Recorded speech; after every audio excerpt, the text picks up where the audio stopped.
ang nakaraan sa unang harvest. Makikita natin na sa unang liba pa lang ay madami ng alimango at hipon na nakukuha. Pero may naiiba dahil nahihirapan si Francis kunin ang alimango. Pero hindi natin alam kung ilang alimango ba ang nasa loob. Kaya para malaman natin, tunghayan ang buong vlog.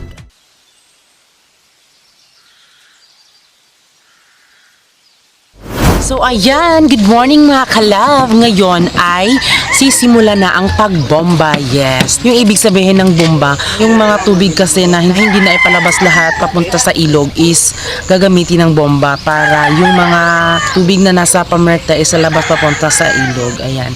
So ngayon is magsisimula ng magbomba at ayan dahil naumagahan nga kami mga kalab so walang tulugan talaga. Ayan. So ngayon manood kayo kung paano ibubomba.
So ayan mga kalabas, you can see, so medyo nawala-wala na po yung tubig sa ating pamerta. Then syempre, nakikita natin sila ngayon na nangunguha na sila ng mga isda, mga tilapia mga kalab. So yung mga tilapia yan mga kalab, yan din yung last harvest namin noon mga kalab. So kinukuha nila ngayon kasi may natitira pa, pero hindi naman sila mga giant mga kalab.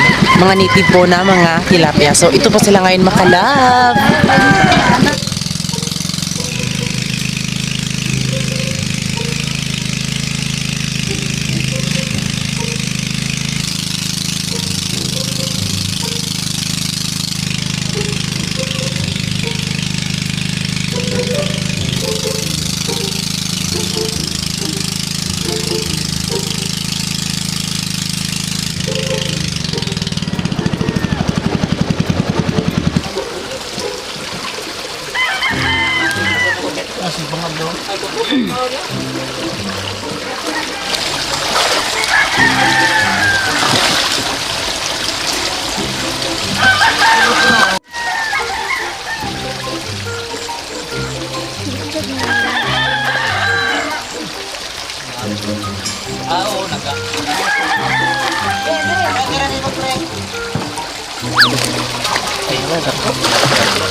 Ayun, kalab, kami mga may isda. Sila naman mga kalab, kukuha sila ng isda.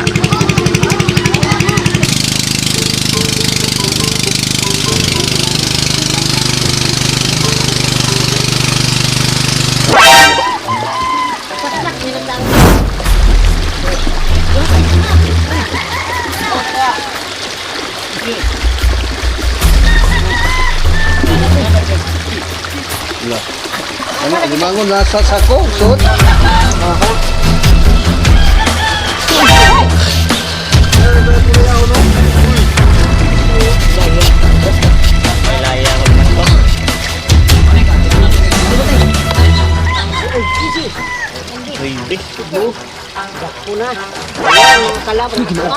Ayan, nakuha na din yung ginto.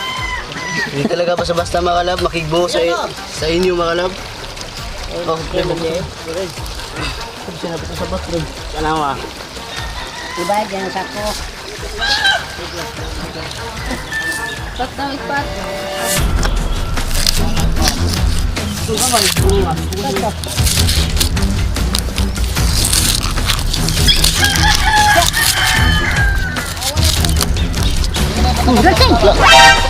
Apa sih lo? Ada sih?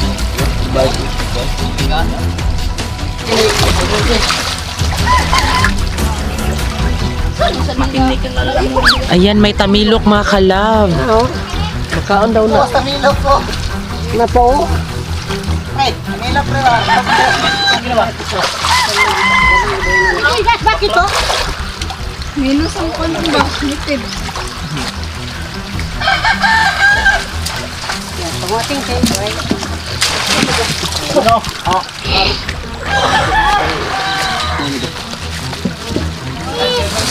Di muna.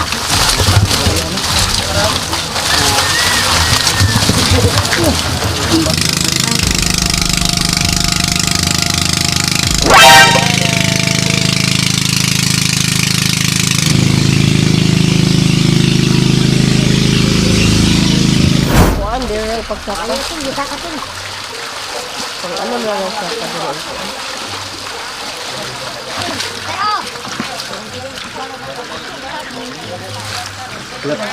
Tilapia lang.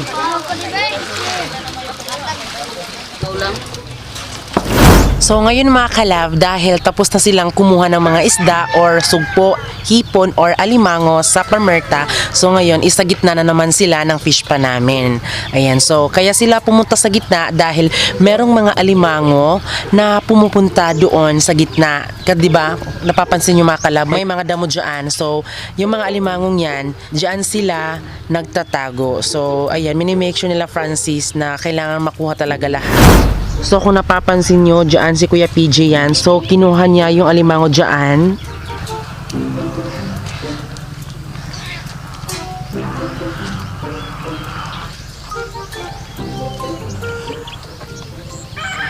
Ayan, nakahuli ako ng crabs mga kalab.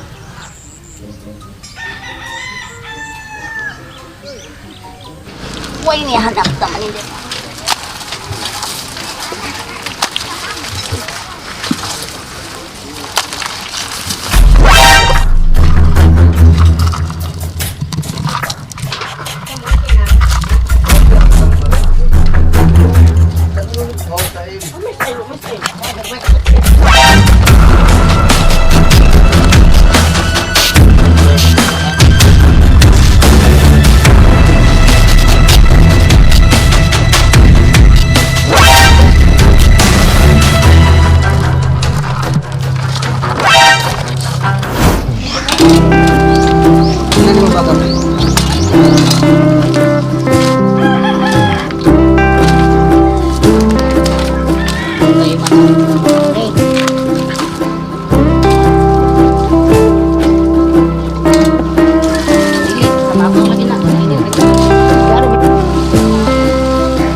Mayroon tayong crabs. So ayan, ito na pala yung nakuha namin mga kalab. Ito yung nakuha namin.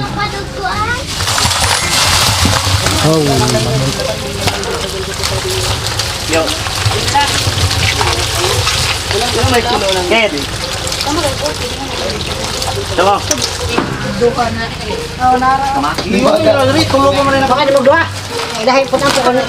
So yun mga kalab, natapos na lahat yung pag-harvest namin dito. So ito na yung nakuha namin alimango, pero ito pang iba.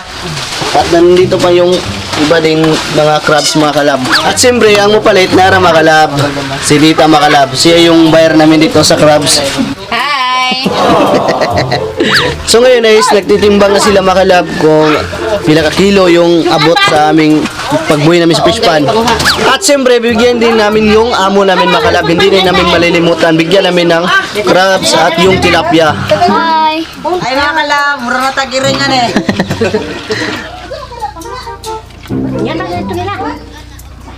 Bye mga kalabs, uwi na kami sa bandol. Bye mga kalabs! Paul, bye mga kalabs! Uwi na kami sa bandol. Mga kalabs, uwi na kami. Kaya natapos na ang aming work.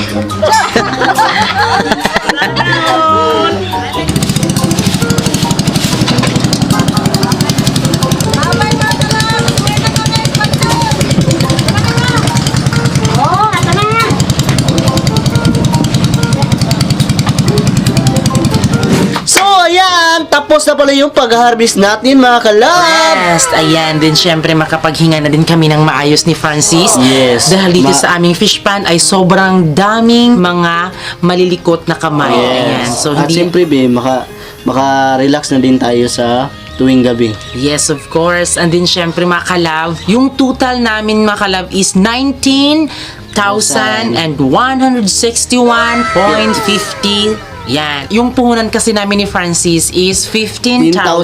10,000. So, ang nakakuan makalab ay, ang nakalindot lang makalab ay nakakuan may, nakaginansya. Yes, nakuha namin yung ano namin is 15,000. Yes, ngayon makalab 19,000 po yung na ano namin ni Francis ngayon. Pero nung last week ata yun bi. Nagpapadulos kami Yes, na. nagpapadulos kami. Yun, yung may nakita kayong mga alimango. So mga 5,000 yung Total.